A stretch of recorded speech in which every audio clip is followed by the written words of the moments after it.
Speak, the boy demanded, pounding his fist against the old wooden table, its legs trembling under the force of his anger.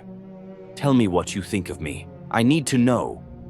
The old man, his hair white like the mountain tops that loomed in the far distance, said nothing. He only stared, a gaze cold and fathomless, a silence so profound it crushed the boy's voice into a whisper.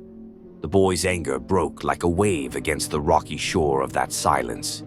He shrank back into his chair, defeated not by violence, but by the sheer weight of disregard. That silence, that indifference was not cruelty. It was power. Friedrich Nietzsche understood something most never dare to contemplate, that the truly strong do not beg the world to acknowledge them. They do not hunger for approval, applause, or the rattling noise of admiration. Their strength lies in self-sufficiency, an unyielding silence that refuses to be baited into vanity. To need approval is to admit a hidden weakness, a yearning to be validated by a tribunal of lesser minds. From his lonely walks in the Swiss Alps to the tortured hours scribbling furious notes in tiny rented rooms, Nietzsche glimpsed a truth that made lesser souls recoil. He once wrote, "It is not the strength, but the duration of great sentiments that makes great men." And what sentiment is greater, more enduring than a proud silence? Approval is a drug, and the masses are addicted. Scroll through the endless pageantry of modern life, social media profiles thirsting for likes, desperate posts begging validation, conversations not to understand but to be congratulated. Here lies the sickness Nietzsche foresaw, a world where the strong become invisible and the weak flood the stage with noise, a cacophony of the approval seekers screaming into a void that can never love them back. "Why won't you say something?" The boy whimpered now, smaller, frailer, his earlier bravado evaporated.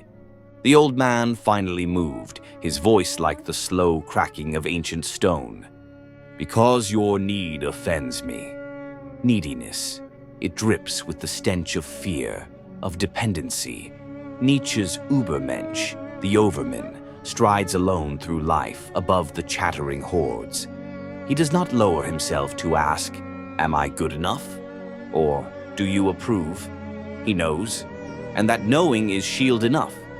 In this, Nietzsche gave us one of his most brutal gifts, the idea that true nobility is found not in the eyes of the many, but in the quiet, stern resolve of the few. Approval-seeking is a form of slavery. To yearn for someone else's praise is to handcuff your worth to their whims. If they clap, you are good. If they boo, you are bad. Thus you live on a leash, your value dangling from the fingers of the mob. And what is a man if he cannot breathe without being told he is permitted to? The strong, those few, they sever the leash. They understand what Nietzsche bled into his writings, that the higher you rise, the fewer voices there will be, that greatness isolates, and if you cannot abide being alone, you will never taste greatness. You will cling to the herd, feeling their warmth, begging for their crumbs, mistaking their approval for meaning. The boy, desperate now, lunged across the table, grasping at the old man's robes. "Please, say something. Anything." The old man stared down at the boy's trembling hands. "You ask for words. I offer you silence." The words burned hotter than 1,000 insults, for they revealed a chasm too wide to cross. The boy's dependence, his hunger for affirmation, made him weak. And the old man, untouched by the need for outside confirmation, was strong. Nietzsche saw a world inverted. The masses enthroned weakness by mistaking noise for meaning. They praised those who shouted loudest, who gathered the most eyes, who basked in the glow of momentary adoration. But all this was dust, distraction, decay. The strong do not shine. They burn quietly. Their flame is hidden beneath layers of discipline, sacrifice, solitude. They do not cry out for witnesses. They are their own witnesses. To live, Nietzsche said, is to suffer. To survive is to find some meaning in the suffering. Seeking approval is an escape from suffering, an anesthetic, a way to briefly forget the hard work of forging one's own meaning. But approval fades. It is a transient pleasure, a gust of wind easily scattered. Meaning, real meaning, is hard-earned, slow, and silent. There are moments in life when a man must choose to stand up, alone, facing a world that will never truly understand him, or to kneel among the herd, begging for a few scraps of recognition. One of these choices breeds strength, the other, decay. The boy collapsed into his chair, head bowed. He no longer pounded the table. He no longer demanded words, for in that shattering silence he saw the reflection of his own weakness. And maybe, just maybe, he took the first step toward shedding it. The strong seek silence because silence demands that you face yourself without distraction. No applause, no encouragement, only the raw, unfiltered reflection of your own soul. And in that confrontation, something ancient awakens, something that does not need the world to tell it. It exists. Nietzsche understood that most people will never want this. They will run from silence, drown it in noise, bury it under the chatter of a million opinions. They will convince themselves that approval is authenticity, that popularity is virtue, that being seen is the same as being strong. They will live in chains, smiling. But for the rare few, the ones willing to bear the weight of silence, to stare into the abyss without flinching, there is a different kind of life waiting. Not louder, deeper, not more crowded, more real. "You may go now," the old man said, standing. His shadow stretched long across the room, merging with the encroaching dusk. The boy looked up, tears glistening but unshed. He nodded, understanding at last that no amount of pleading could extract what he needed. It would have to be built from within, and that building would happen in silence. As the old man stepped out into the cool evening, a small smile flickered across his weathered face. Another soul had been invited to cross the threshold from the desperate chorus of approval seekers into the solitary forge of strength. Most would fail, but some, a very few, would find in that silence not death, but rebirth. And Nietzsche's ghost, perched high in the twilight mists, would nod approvingly. The true path is harsh. The world will scream at you to conform, to seek validation, to bask in the shallow warmth of acceptance. But there is no strength there, only the endless cold hunger of approval that will never satisfy, never fill the void within. The man who seeks silence walks a brutal path. Friends fall away, crowds mock him, critics sharpen their knives, yet he walks on. His steps are heavy, yes, but firm. For each step into solitude is a step into power. Nietzsche knew that the will to power, not power over others but over oneself, is born in this crucible. The strong create their own values. They do not inherit them like hand-me-down rags from a society that fears authenticity. They forge them in fire, hammer them into shape in the loneliness of their own nights, unbending, unyielding.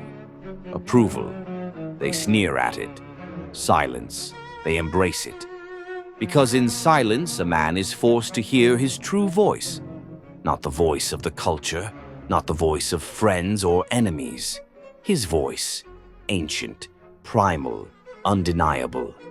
The boy stood now. His face was different, harder, quieter. He bowed, not in submission but in gratitude. And without a word, he turned and walked into the gathering dark, the first heavy steps of a long, lonely pilgrimage. The old man watched him go, the mountains silhouetted in the last bloody light of sunset. He knew most who started this path would turn back. The hunger for approval was too great, the silence too terrifying. But for those who endured, glory, not the empty glory of fame or fortune, the silent glory of a soul hardened into a blade sharp enough to carve meaning out of a meaningless world. The boy disappeared into the night, and far above, stars began to pierce the heavens, silent, cold, eternal. Exactly as it should be. The boy walked into the night, his heart hammered against his ribs, every step a rebellion against the weight of his old instincts. His mind screamed for the comfort of noise, the balm of approval. But he pressed forward, deeper into the dark, where no one waited to applaud him, where no one cared if he faltered, where he had only himself. High above, the stars watched silently, indifferent and unblinking. They offered no praise, no judgment, only presence. The boy's breath fogged in the cold air, his boots crunched the frost-bitten ground. And in that cold silence, he found something terrifying and beautiful. Freedom. Nietzsche knew to be free is to be alone. Most cannot bear it. They rush back to the herd, back to the comfort of shared illusions. But the few, the mad, the brave, the destined, they keep walking. Silence is a hard teacher. It reveals your cowardice, your self-deception, your hunger for cheap approval. It peels you down to the bone. It forces you to see yourself as you are, without the filters and smiles you erect for others. And once you have seen yourself, truly seen, you can begin the slow, agonizing work of transformation.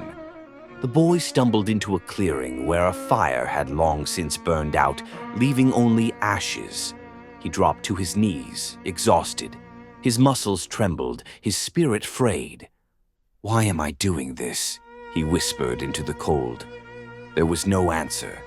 There was only the whisper of the wind through barren trees, the shifting stars overhead. No audience, no cheers, no hand to lift him up. And in that brutal emptiness, he realized the answer. Because the struggle itself was the point. Because no one else could crown him worthy. Because the only victory that mattered was victory over himself. Nietzsche had once said, "He who cannot command himself must obey."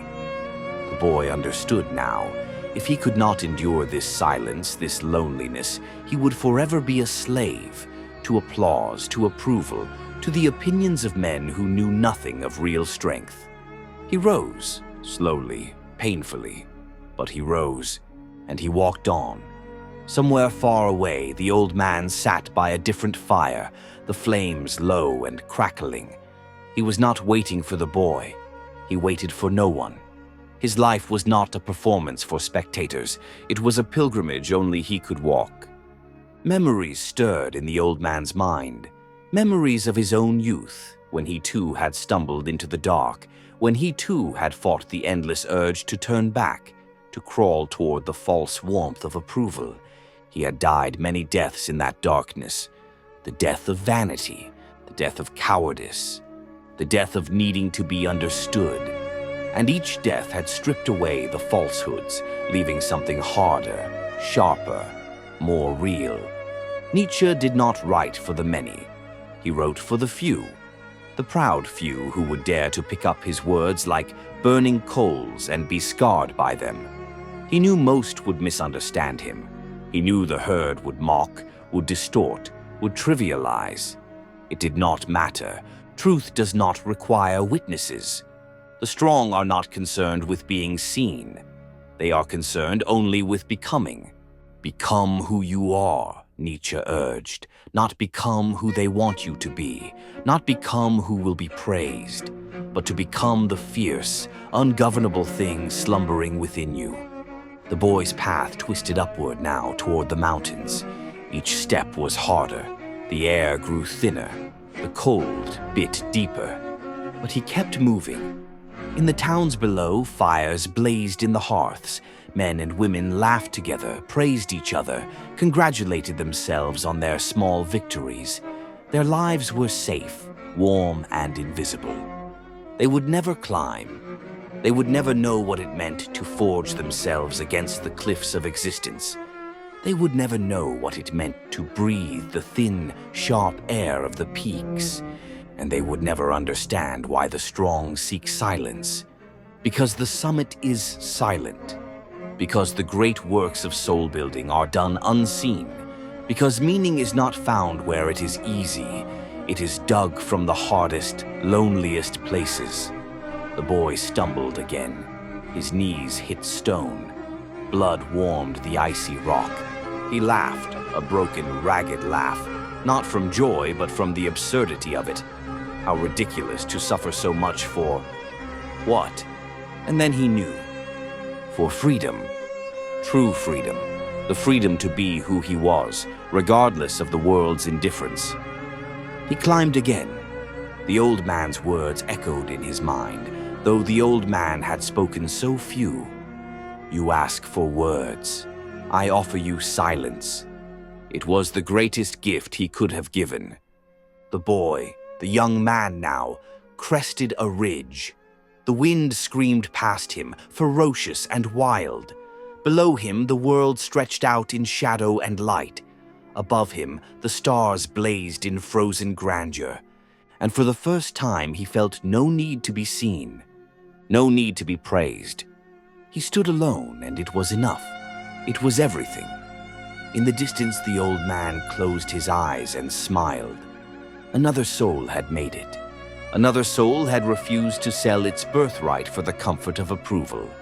Another soul had embraced the silence and been reborn. And so it goes, across the generations. The weak will always gather in crowds, clapping for themselves, mistaking noise for truth. The strong will always walk alone, carving meaning into the bones of existence, unconcerned with the world's applause. This is Nietzsche's ideal.